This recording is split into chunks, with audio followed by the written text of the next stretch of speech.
Flavours of Tamil Nadu சீரீஸில் episode 2 Dindigul style biryani. First இந்த மசாலாவை ட்ரை ரோஸ்ட் பண்ணி அதை பவுடர் பண்ணி எடுத்து வச்சுக்கோங்க. இந்த மசாலாவை தண்ணி ஊற்றி பேஸ்ட் பண்ணி எடுத்து தனியாக வச்சுக்கோங்க.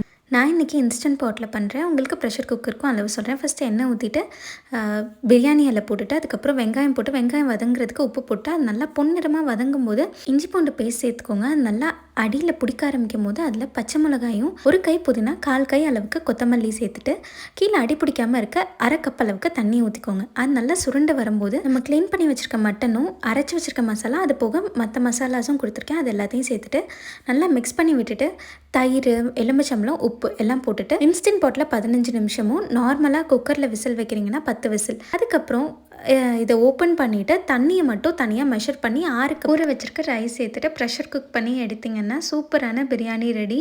For more videos stay subscribe. இதை ட்ரை பண்ணி பார்த்துட்டு கமெண்ட்டில் சொல்லுங்கள். நாளைக்கு விழுப்புரம் பற்றி போட போகிறேன். மறக்காம